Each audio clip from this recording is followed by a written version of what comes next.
get to the final. It's a big record for them, and they should go for the killer. Go for the ultimate prize, which is winning the championship, to successfully defend it, because they were the winner last time, as you can't also forget. So for me, it clearly tells you of the quality that Rivers Hoopers has, and I tell you, it will just make sense if they are able to win the final to clinch the ticket for the Basketball African League. You know why it is important? Last season, BAL, they also got very far, finished third out there. So for me, I think I would like them to pick the ticket this time around to complement their effort of last season and build on from there. Possibly this time around, who knows, they may get to the final of the Basketball African League, having learned their lesson, having, been able to count some of the gains and the losses of last season where they could not get to the final, finish third. So for me, I think I'll be very much happy if Rivers Hoopers can also continue to, press their foot on the pedal to go for the ultimate prize. And another a lot of people look out for is the fact that at the competition level, we saw Hoops and Reeds get to the final. The coach Victor is already talking tough. What they intend to do, Rivers Hoopers not being the best coach, best team, that they are fallible. Of course, that's what you get, pep talks and the hype around the, when you get to team get to the final. But let's look at the competition of the teams. Do you think that was, as compared to last season, is this a competition that anybody who emerges winner, you guarantee the team to go far? Do you think it's worthy, is a worthy competition from all the teams?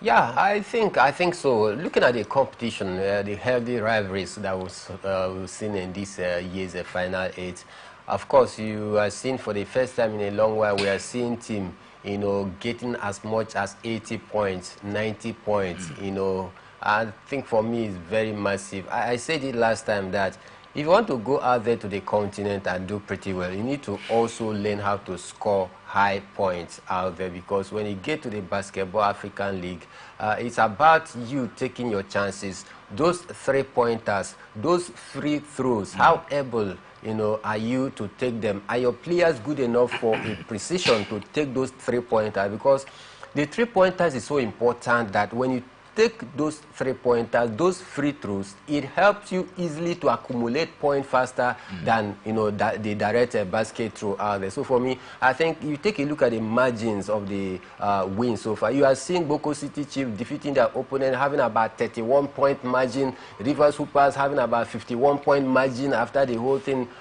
So Hoops and Red are also not doing pretty well. I think the only team that has the lowest scoring point is Nile University.